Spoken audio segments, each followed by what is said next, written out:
गरीब का जादुई चूल्हा। इस रोमांचक कहानी की शुरुआत में रमेश अपनी माँ और मौसी के साथ हरिपुर नाम के एक छोटे से गांव में रहता था। उसकी माँ बेहद बीमार रहती थी और लंबी बीमारी के कारण एक दिन उसकी माँ की मृत्यु हो गई। बेचारा रमेश बेहद अकेला पड़ गया। वह मन ही मन सोचता, जब माँ थी तो कितने स्वादिष्ट पकवान बनाती थी। आहा, पूड़ी, छोले, राजमा, रबड़ी, पर मुझे तो कुछ भी नहीं बनाना आता। मजबूरन रमेश को होटल से खाना मंगवाना पड़ता है, जिसके कारण उसकी जेबें लगभग खाली हो चुकी होती है। दरअसल रमेश दूध बेचने का काम करता है। एक दिन वह अपने काम पर जा ही रहा होता है, तभी उसके दोस्त हरिया की नज़र उस पर पड़ती है। रमेश कहता है, अरे भाई क्या बताऊं, बहुत दिनों से कुछ खाया ही नहीं, पानी पीकर ही काम चलाना पड़ता है। उसका दोस्त हरिया उसके लिए पूड़ी और सब्जी लेकर आता है और कहता है, भाई ये काम करो, आज तो तुम ये पूड़ी सब्जी खा लो, पर तुम ना खिचड़ी बना लिया करो, बड़ा ही आसान होता है, बस दाल और चावल डालो। रमेश घर आकर गर्मा गर्म चावल और पूरी सब्जी को बड़े चाव से खाता है। अगले दिन वह सारा दूध बेचकर थका हारा घर को लौटता है और सोचता है, आज क्या बनाऊं। तभी उसे हरिया की बात याद आती है।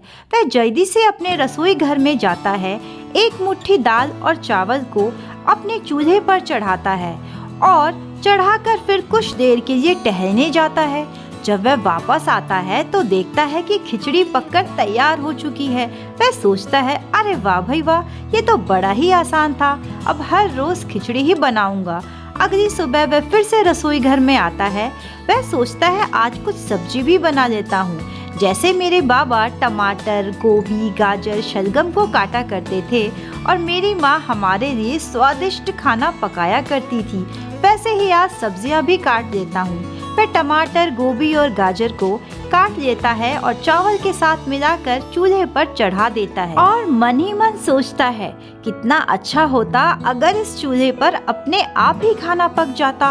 और जैसे ही वह रसोई घर में जाता है, पूरी की पूरी सब्जी और चावल पककर तैयार हो जाती है। उसे अपने आंखों पर विश्वास नहीं होता। अरे ये क्या हो गया।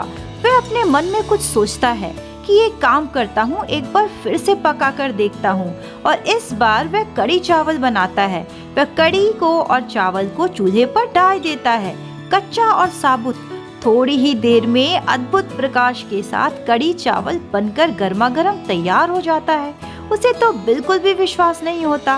वह गपागप करके कड़ी चावल खा लेता है और बचा हुआ कड़ी चावल वह अपने दोस्त के लिए भी लेकर जाता है। उसका दोस्त भी हैरान हो जाता है।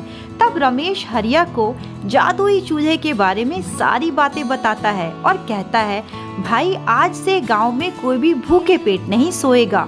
गांव के हर व्यक्ति को बोलो कि वे मेरे घर आकर मुफ्त में खाना खा सकते हैं। अगली सुबह रमेश दम बिरयानी और मटन बनाने के बारे में सोचता है। वह सभी गांव वालों को अपने घर में इकट्ठा कर देता है। सभी जानने के लिए बड़े ही उत्सुक होते हैं कि देखते हैं इस खाली कढ़ाई में दम बिरयानी और मटन कैसे आता है। पर कुछ ही मिनटों में पूरी की पूरी हांडी, कढ़ाई दम बिरयानी और मटन से भर जाती है। सभी लोग देखकर हैरान हो जाते हैं। अरे रे रे, जैसा सुना था वैसा ही पाया। उसके बाद रमेश और उसका दोस्त हरिया गांव के सारे लोगों को बिठाकर केले के पत्तों के ऊपर स्वादिष्ट दम बिरयानी और मटन परसते हैं। यहाँ तक कि खाली बर्तनों में सारा खाना पैक करके वे गांव के बुजुर्ग लोगों को, बेसहारा बच्चों को भी बांटते हैं। पूरे हरिपुर गांव में बच्चों से लेके बूढ़े तक स्वादिष्ट खाने और जादुई चूल्हे की बात फैल जाती है। पर जब इस बात की खबर दीपक हलवाई को लगती है, तब वह सोचता है, ओहो, तो इसलिए मेरा होटल खाली रहता था। उसके नौकर उसे बताते हैं, मालिक, वह हरिया तो हर बुजुर्ग और बच्चों को, यहाँ तक कि सारे लोगों को मुफ्त में खाना खिला रहा है।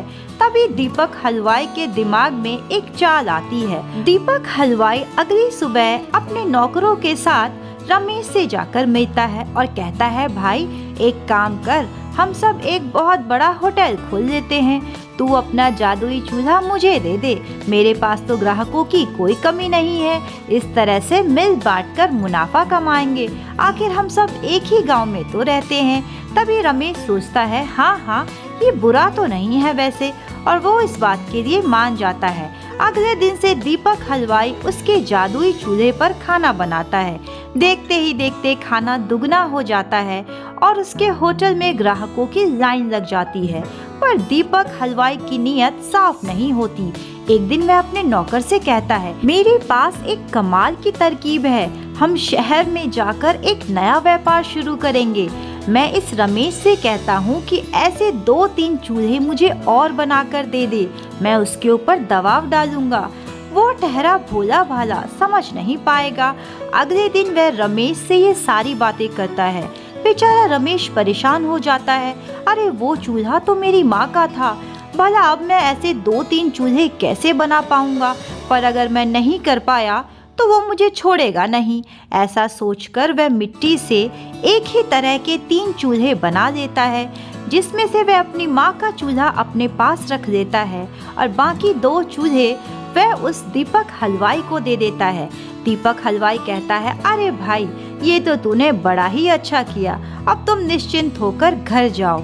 दूसरी तरफ वह अपनी नौकर के साथ मिलकर रातों रात उस चूल्हे के साथ और अपने बोरिए बिस्तर के साथ शहर में आ जाता है और एक नया होटल खोलता है। पर अफसोस, चूल्हे पे बनाया हुआ खाना ना ही स्वादिष्ट होता है और ना ही दुगना। 2-3-4 दिन समय बीतता है और उसकी दुकान पर एक भी ग्राहक नहीं आता। मजबूरन दीपक हलवाई को अपनी दुकान बंद करनी पड़ती है। बेचारा अपने लालच की वजह से बहुत ही पछताता है। दूसरी तरफ हरिया, रमेश का दोस्त, उसे बताता है कि किस तरह वह दीपक हलवाई रातों रात तुम्हारे चूल्हे लेकर गायब हो गया। तभी रमेश कहता है, अरे भाई, तू चिंता मत कर, माँ का असली जादुई चूल्हा तो अब भी मेरे पास है, कल से ही मैं उस पे खाना बनाना शुरू करूँगा। फिर क्या था, अगले दिन से रमेश अपनी माँ के जादुई चूल्हे पर छोले, पूड़ी, रबड़ी और जलेबियाँ सभी कुछ बनाता है और अपने दोस्त हरिया के साथ मिलकर एक छोटा सा ढाबा भी शुरू करता है, जिस ढाबे में वह बेहद कम रुपयों में लोगों को पेट भर खाना खिलाता है और स्वाद ऐसा कि एक बार जो आए वह बार बार उस खाने का दीवाना हो जाए।